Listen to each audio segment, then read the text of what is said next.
의자 하나 바꿨을 뿐인데 이렇게 분위기가 더 좋은 것 같습니다. 하나님의 은혜로 또 승리하시기를 소망합니다. 여러분, 이 뻐꾸기라는 새를 굉장히 잘 압니다. 그죠? 뻐꾹뻐꾹 울리는 그 뻐꾸기 새. 이 뻐꾸기가요, 여름 철새라고 합니다. 그래서 봄에 왔다가 이제 가을에 떠난다고 하더라고요. 특이하게 이 뻐꾸기는요, 둥지를 만들지 않습니다. 새끼도요, 자기가 키우지 않는데요. 되게 신기하죠? 그럼 어떻게 하느냐? 자기보다 좀 약하고 정성스럽게 새끼를 키우는 그런 새에게 몰래 알을 낳는다고 합니다. 대표적인 게 누구냐면 오목눈이 새라는 겁니다. 오목눈이 새가요, 그렇게 어미가 없어서 둥지가 비어 있을 때 그때 뻐꾸기가 몰래 오목눈이 알을 하나를 버려버립니다. 삼키거나. 그러고 나서 자신의 알을 거기에 둡니다. 그러면 특이한 게 뭐냐면 색깔이 비슷하다고 합니다. 이 뻐꾸기 알이요, 오목눈이 새보다 하루나 이틀 더 빠르게 부화를 한다고 합니다. 그러면 이 뻐꾸기 알이 다른 그런 오목눈이보다 빨리 깨면은 눈도 뜨지 않았는데 그 알들을 다 밀어서 떨어뜨려 버린다는 겁니다. 그래서 자기만 먹고 살게 하기 위함인 거죠. 그리고 나서 이 오목눈이 새는 아무렇지 않게 그렇게 열심히 그 뻐꾸기가 자기 새끼인 것처럼 키운다는 겁니다. 그래서 저 자료 보시면요, 새끼가 더 큰 거예요, 오목눈이보다. 근데 그게 자기 자신의 자녀인 줄 알고 열심히 계속 키우는 거죠. 근데 그렇게 하다 보면 이제 뻐꾸기가 어느 정도 크고 성장하겠죠. 그러면 언제 그랬냐는 듯이 떠나버리고 자기 혼자 갈 길을 간다고 합니다. 뻐꾸기가 왜 저렇게 둥지도 낳지 않고 새끼도 키우지 않는 그런 본성을 가지고 저렇게 오목눈이 새에게 의지하여서 그렇게 자녀들을 키우고 있습니까? 하나님이 저 자연에 대한 어떠한 섭리, 질서를 통해서 그렇게 허락하신 거죠. 초식동물이 있고 육식동물이 있듯이 세상에는요, 그런 약육강식에 하나님이 세우신 자연 법칙이 존재한다라는 겁니다. 그것을 우리는 선택할 수 없다는 거죠. 하나님께서 원하시는 뜻대로 저들은 그렇게 살 수밖에 없는 환경에 태어난 겁니다. 그러니까 누구를 원망하거나 비난하는 것이 아니라 그냥 그대로 살아야 되는 거죠. 우리 인간들도 마찬가지 아닙니까? 우리가 태어나면서 내가 원하는 부모, 나라, 환경, 가정을 우리는 선택해서 그렇게 태어나게 되었습니까? 우리에게는요, 전혀 선택권이 없어요. 그냥 하나님이 어느 나라, 어느 지역, 부모, 누구 해가지고 그냥 태어나게 하신 그대로 우리는 살아갈 뿐입니다. 우리는 그것을 바꿀 수 없습니다. 이것은요, 하나님이 정하신 우리 인간에 대한 질서며 법칙입니다. 그런데 만약 우리가 그 환경을 바꿀 수 있는 선택권을 준다면 여러분 어떻게 하시겠습니까? 우리 자녀들은 지금의 부모님을 선택할까요? 선택하시겠습니까? 아니죠. 더 능력 있고, 그죠? 엄청난 부자, 저 아랍에 사는 왕자, 그죠? 그런 사람들 아들로 태어나면은 뭐 평생 내가 하고 싶은 대로 근심 걱정 없이 하며 살 수 있는 거 아닙니까? 대통령의 아들, 이왕이면 뭐 미국에서 태어나고, 그럼 얼마나 좋은 거 아닙니까? 우리에게 그런 선택과 권한이 없습니다. 하지만 모든 것을 하실 수 있는 주님은 다르죠.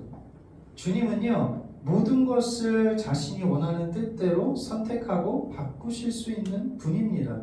그런데요, 오늘 본문 말씀을 제가 묵상하면서 참 이상한, 이해가 되지 않는 부분이 있었습니다. 분명 예수님은요, 오늘 본문 말씀 가운데 자기가 원하는 자들을 그렇게 부르시고 제자로 선택하셨다고 말씀하거든요. 그런데 그 제자들이요, 주님이 부르신 목적에 맞게 그들이 사역을 하지 못했습니다. 저희 개인적인 의견으로는 좀 더 끝까지 주님을 부인하지 않고 신앙이 좋은 사람, 세상에 영향력을 미칠 수 있는 사람, 성공한 사람, 그런 사람들을 선택해야 되지 않을까요? 그런데 예수님은 어부, 세리, 심지어 이 사람이 무슨 일을 하는지 성경에 나오지조차 않는 그런 사람들을 선택했다라는 겁니다. 그런데 성경에서는 분명히 뭐라고요? 예수님께서 원하는 자들을 부르셨다, 선택하셨다라고 말하고 있습니다. 과연 그런 제자들을 선택하신 이유는 무엇일까요? 정말 주님이 그들을 원하셨기 때문에, 아니면 억지로 내가 저들을 선택할 수밖에 없기 때문에 그들을 선택하신 것일까요? 아니라는 거죠. 주님은요, 그 제자들을 원하시는 자신의 기쁘신 뜻대로 선택하셨다라는 겁니다. 마찬가지로 오늘 우리들도 하나님의 기쁘신 뜻대로 부르신 줄 믿습니다. 과연 하나님께서 이러한 선택권이 없는 우리들, 때로는 우리가 주를 위해 열심히 살아가지 못하는 연약한 존재임에도 불구하고 우리를 구원하시고 우리를 위해 지금까지 돌보시고 사랑하시는 이유가 무엇인지 다시 한번 살펴보면서 우리가 그 말씀대로 주님을 온전히 의지하며 살아가는 저 여러분에게 주의 이름으로 축복합니다. 지난주에 안식일에 대해서 우리가 한번 살펴봤었습니다. 예수님은 안식일의 주인이십니다. 그러니까 뭐라고 정의를 하셨어요? 내가 안식일의 주인이야. 나는 이 안식일에 너희가 정해놨던 안식일의 규정과 법에서 자유한 사람이야. 그리고 이제 예수님과 함께 새 시대가 왔으니까 내가 너희에게 안식일의 규정을 정해줄게. 그래서 정해준 안식일의 기준이 무엇이었습니까? 선을 행하는 것, 생명을 구하는 것. 그런데 정작 바리새인들은 어떻게 했습니까? 한쪽 손 마른 사람처럼 그의 마음이 굳어서 완악해서 주의 말씀을 듣지 못했습니다. 순종하지 못했고 밖으로 나갔고 예수님을 어떻게 하면 죽일까 의논을 했었죠. 사람을 죽이는 건 안식일을 어기는 것. 근데 사람을 죽이는 계획을 세우는 건 안식일을 어기는 게 아니다. 과연 하나님이 그러한 안식일을 기뻐 받으셨을까요? 주의를 기뻐 받으셨을까요? 아니라는 거죠. 근데 그리고 나서요, 오늘 본문 말씀 가운데 예수님이 수많은 사람들을 그렇게 고치셨다, 귀신을 쫓아내셨다, 원하는 뜻대로 제자들을 부르셨다라고 말씀하고 있습니다. 안식일을 지키는 것, 과연 그것과 이 병자들을 고치는 것, 제자들을 세우시는 것, 이게 무슨 관련이 있을까요? 마가는 의도한 대로 이 본문을 기록하고 있다는 겁니다. 우리가 하나씩 살펴보도록 하겠습니다. 7절 8절 말씀 보시면요, 예수님께 수많은 무리가 따르게 되었습니다. 어디서부터 왔냐면 유대, 예루살렘, 이두메, 요단강 건너편, 두로, 시돈 근처, 엄청나게 많은 사람들이 지금 예수님께 나와왔습니다. 좀 특이한 부분이 있죠. 예루살렘에서도 지금 나와왔다라는 겁니다. 당시에 예배의 중심은 당연히 예루살렘 성전이겠죠. 수많은 사람들은 절기, 3대 절기를 지키려고 그렇게 남자라면은 절기가 되었을 때 그 절기를 지키기 위해서 예루살렘 성전으로 모입니다. 그런데 지금은요, 마치 그러한 절기가 된 것처럼 유대 예루살렘 사방에서 예수님께 나왔다라는 겁니다.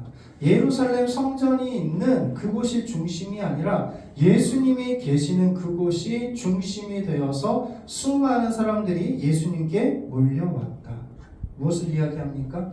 새 시대의 성전이신 예수님께 나왔다라는 거예요.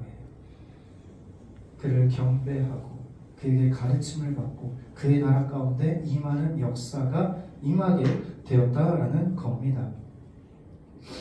그런데 예수님이 무리들이 너무나 많으니까 이제 작은 배를 대기해서 바다 가운데, 이제 호수죠, 호수 가운데 이렇게 떠서 많은 무리들을 가르치십니다. 많은 사람들을 고치셨다라는 것, 그게 바로 주님이 원하셨던 부분인 거죠. 자기에게 나오는 자들에게 원 없이 고치시는 예수님. 그 예수님의 사랑을 우리는 느낄 수 있습니다. 그런데 또 하나 다른 게 있죠. 귀신들이 예수님을 알아봤습니다. 당신 하나님의 아들입니다. 그런데 예수님 뭐라고 말씀하세요? 내가 원하는 건 뭐냐면 너희가 하나님의 아들이라고 말하지 않는 걸 원해. 입 다물어 함구령을 내리셨다라는 거죠. 좋은 거 아닙니까? 예수님 하나님의 아들입니다. 귀신들이 막 당당하게 그렇게 말하고 있으면 좋은 거 아닌가요? 사람들이 다 알 거 아니에요. 와, 예수님 하나님의 아들이시네. 근데 왜 예수님은 원치 않으셨어요? 결국 귀신들에게 함구령을 내리신 이유는 뭐예요? 그들이 예수님에 대한 정체성, 하나님의 아들이라는 것을 알지만 정작 귀신들은 뭐예요?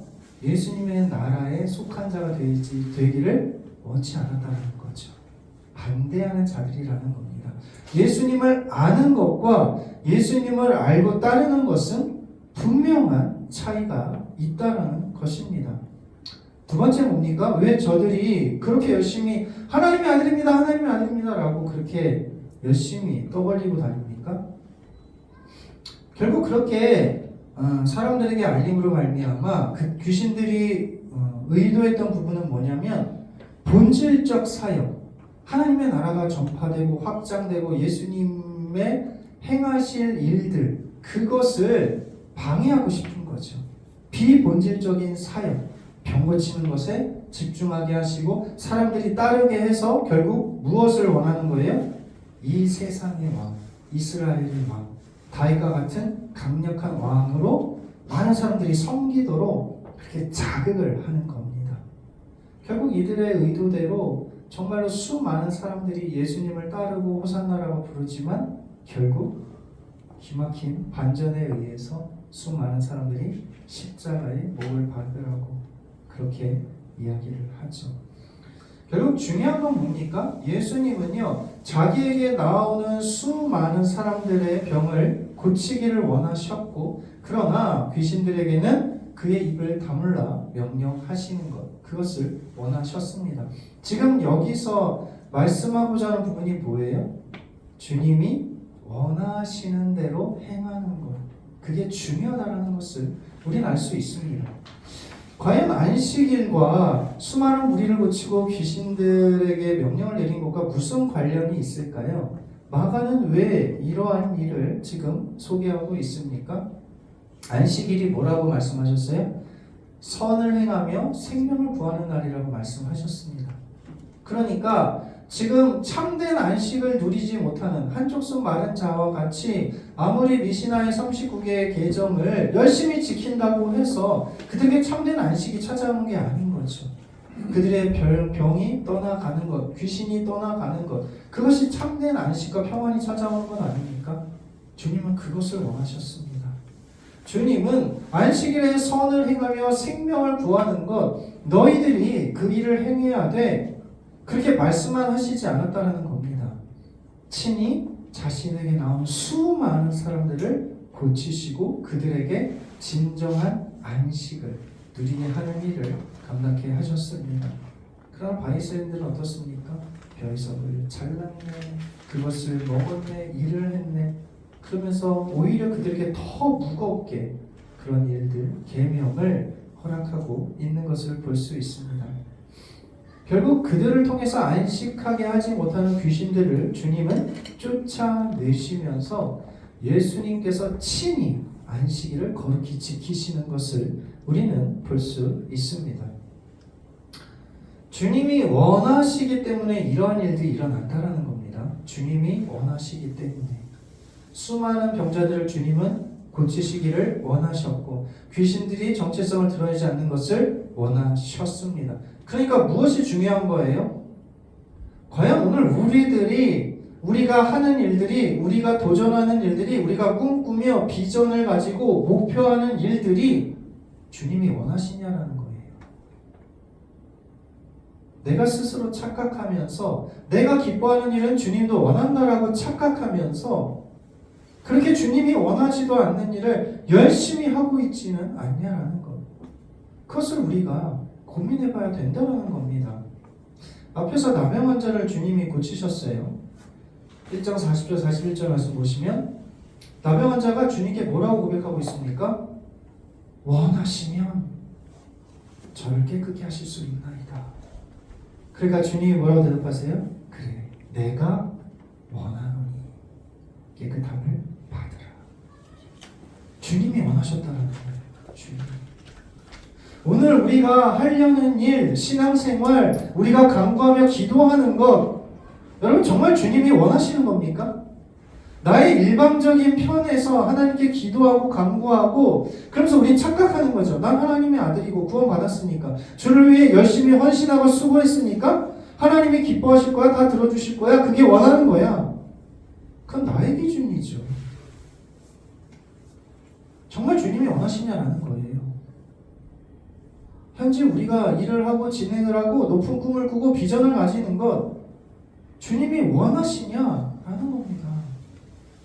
주님이 원하시지 않음에도 불구하고 내가 한다는 건 결국 그 결말이 주님을 위한 게 아닐 수 있다는 겁니다. 우리는 그것을 기억하고 고민해야 된다는 거죠. 내가 지금 하나님이 원하시는 기도를 하고 있는가? 내가 주님이 원하시는 꿈과 비전을 가지고 지금 살아가고 있는가? 그것을 우리는 고민하고 바라봐야 된다는 겁니다. 작년인가 재작년에 제 아들이 하성이가 열심히 저를 도와주려고 했던 적이 있었습니다. 빨래를 이제 건조대에 새롭게 빨래를 해가지고 빨래를 널려고 했었거든요. 그럼 이제 건조대에 널려있는 빨래를 이제 걷어야 되지 않습니까? 그래서 이제 빨래 있는 걸 걷어가지고 제가 개고 있었는데 하성이가 이렇게 저를 쳐다본 거죠. 그래서 아빠 내가 도와줄까? 그래서 너무나 기특해가지고 그래? 알았어. 그러면은 이거를 한번 해볼까? 그래서 제가 수건 접는 법을 가르쳐 줬습니다. 절반으로 갈라서 덮고 한 번만 더 접으면 끝. 더 많이 덮지도 않았어요. 딱 2번만 하게끔. 그래서 수건은 이렇게 접는 거야 라고 제가 가르쳤습니다. 딱 보더니 제가 하기엔 너무나 쉬워 보이거든요. 그래서 처음에는 같이 한두 번 하다가 이제 자기가 하겠다고 그렇게 이야기를 합니다. 그래서 열심히 자기가 아빠에게 배운 대로 했습니다. 잘했을까요? 못했겠죠.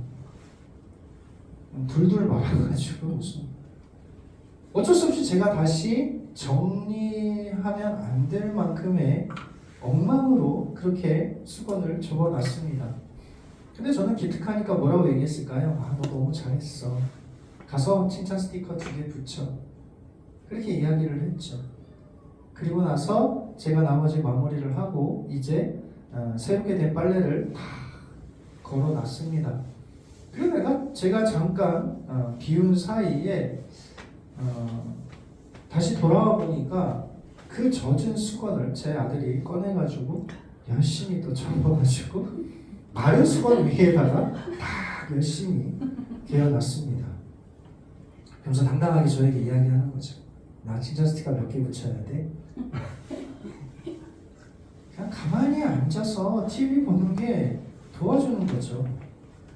원하지 않는 겁니다.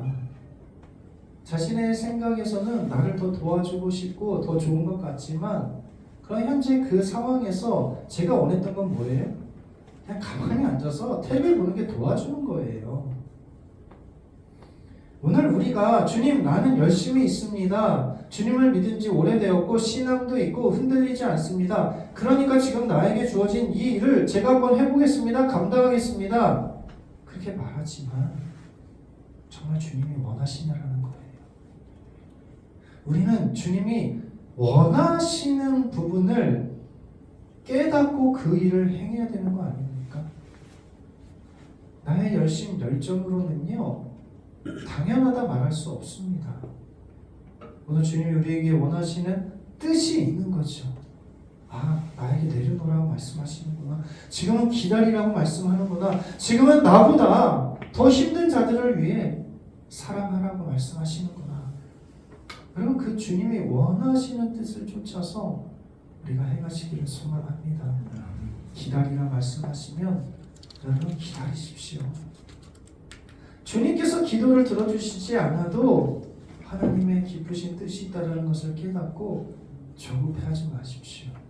마침내 하나님이 원하시는 때에 그 모든 기도의 소원을 이뤄주실 줄 믿습니다. 그렇게 주님의 많은 사람들을 고치시고 귀신 들린 자들을 쫓아내신 후에 이제 제자들을 불러주셨습니다. 산에 오르셔서 제자를 부르시는데 어떻게 부르셨다는 거예요? 13절 말씀에 자기가 원하는 자들을 부르셨다는 거예요. 자기가 원하는 자들. 그래서 제자들을 부르셨는데 부르신 이유가 뭐예요? 세 가지로 소개하고 있습니다. 첫 번째는 자기와 함께 있게 하기 위해서 자기가 원하는 자를 부르셨고, 두 번째는 전도하기 위해서, 세 번째는 뭐예요?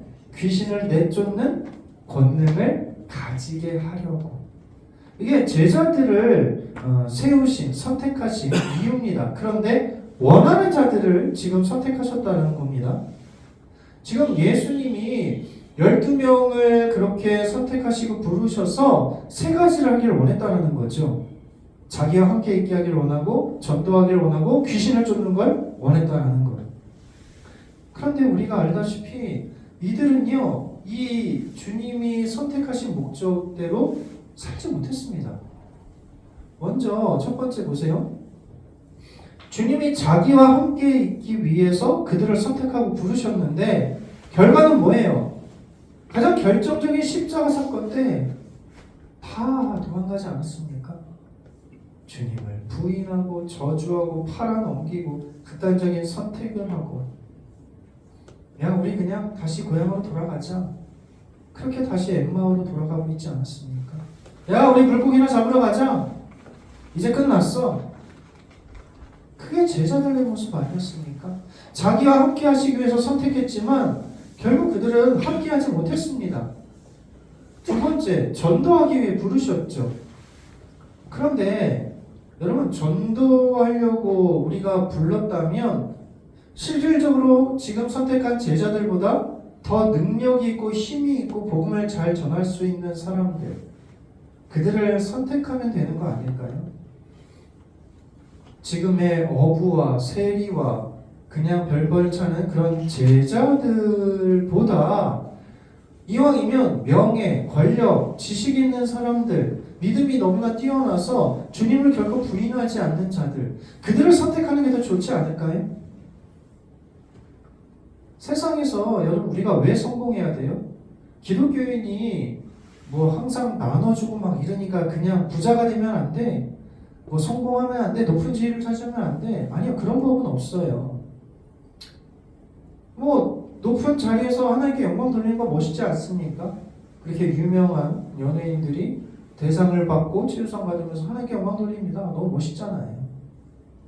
내가 큰 영향력, 선한 영향력으로 많은 그런 부와 명예를 얻어서 주의 나라를 위해 마음껏 쓰시는 것, 여러분 그거 나쁜 게 아니에요. 좋은 겁니다. 그게 반드시 그렇지만은 않다라는 부분이 있지만 우리는 끊임없이 그렇게 주신 것에 대해서 열심으로 관리하고 노력해야 된다는 거죠. 세 번째는 무엇입니까? 귀신을 쫓는 권능을 가지게 하기 위해 부르셨다라고 말씀하고 있습니다. 그런데 제자들은요, 말 그대로 귀신을 쫓는 것 자체에 관심을 가졌어요. 의도를 이해하지 못했어요. 왜 귀신이 쫓겨나가는 거예요? 귀신이 지배하고 있는 세력에 귀신이 쫓겨나서 그곳에 하나님의 나라가 임하는 것, 그게 목적인 거예요. 그래서 누가복음 10장 말씀 보시면 70인을 둘씩 파송해서 보내셨거든요. 그들이 돌아와서 고백합니다. 주여, 주의 이름이면 귀신들도 항복하더이다. 예수님이 뭐라고 얘기하십니까? 야, 귀신이 너에게 항복하는 걸로 기뻐하지 말고 너희 이름이 하늘에 기록된 것으로 기뻐하라. 귀신이 쫓아내는 그 능력 자체가 중요한 게 아니라 그곳에 하나님의 나라가 임했고 하나님의 역사가 임했으니까 그 일로 인해서 너에게 상급이 하늘에 쌓여있는 것, 그걸로 기뻐하라는 거예요. 쫓아낸 그 목적과 이유를 알라는 거죠. 제자들은 알지 못했어요. 그럼 이 제자들을 부르신 것을 통해서 우리는 무엇을 깨달을 수 있습니까? 예수님께서 제자들을 선택하시고 자기가 원하는 자들을 부르셨지만 반드시 지금 제자들을 선택한 사람보다 높은 지위, 부와 명예가 있다고 해서 복음이 더 잘 증거되는 것, 그것은 아니라는 거죠. 모든 세상의 왕과 권력과 명예는 12명을 뽑으신 게 아니라는 거예요. 그들을 선택하지 않은 이유 중에 하나는 그렇구나, 반드시 그 모든 것을 누리고 가졌다고 해서 복음을 잘 전하는 것만은 아니라는 겁니다. 실질적으로 그렇죠. 명예가 있고 권력이 있는 사람이 예수님 믿으십시오 라고 하면 그 밑에 부하들은요, 하나님을 믿고 예수님 믿는 것처럼 보이지만 그러나 그 권력에 복종하는 거죠. 하나는 내가 뭔가를 얻기 위해서, 이익을 누리기 위해서 그런 척 하는 거죠. 복음에 관심이 있는 게 아니라 그가 가진 지위에 관심이 있고 그렇게 따랐을 때 나에게 오는 혜택에 관심이 있는 거죠. 근데 아무것도 없는 사람은 어떻습니까? 저 사람은 나보다 더 가난해, 지위도 낮고 뭔가 별별 차는 것 같은데 얼굴에 항상 기쁨이 있고 즐거움이 있고 맨날 감사하대요. 아니 도대체 뭐가 감사한 거야? 나보다 가진 것도 없는데, 지위가 좋지도 않은데 뭐가 이렇게 기쁜 거야 저 사람은? 여러분, 가난하고 연약한 게 복음의 증거가 될 수 있다는 거죠. 그러니까 하나님께서 우리에게 원하시는 건 뭐예요? 내가 높은 지위와 부와 명예를 가졌든 그런 것이 없이 낮고 부족하고 연약하든 하나님은 어떤 상황 환경 가운데서도 나라와 영광을 위해 쓰임 받을 수 있다는 거예요. 이게 12제자를 선택했을 때 우리에게 찾아오는 위로와 기쁨 아닙니까? 세상에서 잘나고 성공한 사람들만 만약 선택하시고 부르셨다면 우리는 참 예수님 믿는 게 힘들었을 거예요. 주님 그렇게 하지 않으셨어요. 낮은 자는 낮은 자대로, 높은 자는 높은 자대로 주님은 그런 상황과 환경을 통해서 영광 받으시기를 원하십니다. 그러면 오늘 우리에게 적용해 볼까요? 주님이 왜 우리를 구원하셨습니까? 왜 우리를 선택하신 거죠? 우리가 예수님을 구원하시면 예수님의 이름을 위해 평생 죽기까지 충성하고 헌신하기 때문에 주님이 우리를 구원하셨습니까? 아니죠. 죄를 선택하면 제가 왕이 될 사람이야, 그러니까 죄를 선택해야지. 주님의 관점은 그게 아니에요. 주님이 왜 우리를 선택하시고 구원하신 이유가 무엇입니까? 왜 우리 부족한 우리들을 하나님께서 선택하신 거예요? 첫 번째는 주님이 원하시기 때문이에요. 이유는 알 수 없지만 주님은 우리를 선택하신 것을 너무나 기뻐하셨어요. 구원하신 것, 하나님의 자녀 삼아주신 것을 너무나 귀하게 여기셨습니다. 죽기까지 대신하셔서 사랑하시면서 십자가의 치욕을 감당하시면서 우리를 살리신 것, 그게 주님이 원하시는 뜻이었다라는 겁니다. 두 번째는 무엇입니까? 그럼 우리가 설령 세상의 모든 권력을 진 사람이라고 생각을 해볼까요? 그 권력도 결국 주님이 주신 건 아닙니까? 아니, 주님에게 어떠한 능력 있는 사람이 필요한 걸까요?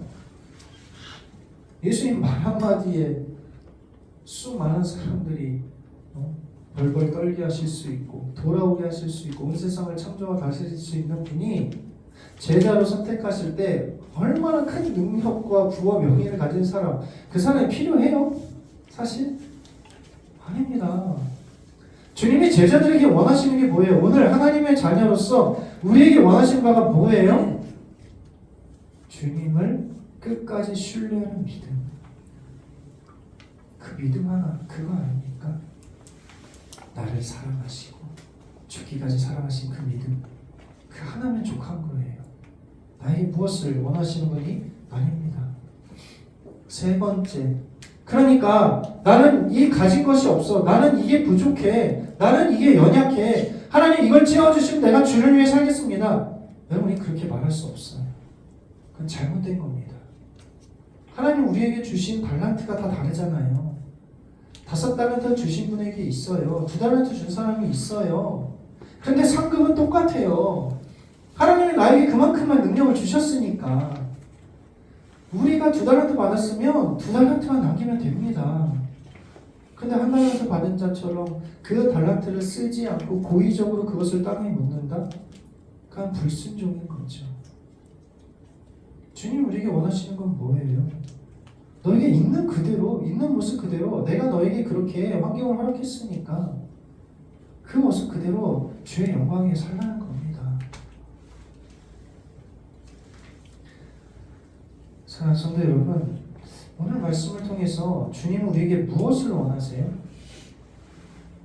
내가 더 잘되고 좀 더 큰 지위와 부와 명예를 가지면 주의 영광 드러날 테니까 하나님 주십시오. 이제 때가 됐습니다. 아니요. 현재 주신 환경과 상황에서 얼마든지 우리는 주님을 위해서 그렇게 쓰임받을 수 있습니다. 작은 것대로 하나님께 드리십시오. 주님 날 사용해 주십시오. 하나님께서 기뻐 받으시고 큰 일을 맡은 자건 작은 일을 맡은 사람이건 동일하게 하나님께서 영광 받으실 줄 믿습니다. 오늘 주님이 우리를 선택하신 이유는 그렇게 하나님이 구원하심으로 주의 나라를 위해 목숨 걸고 생명 다해 그렇게 주를 위해 살 수 있기 때문이 아닙니다. 그냥 기뻐하셨어요. 그냥 사랑하셨어요. 그냥 우리를 사랑하시는 그 이유 하나만으로도 여러분 우리는 다른 이유가 필요 없는 건 아닙니까? 오늘 주님이 원하시는 것이 과연 무엇일까요?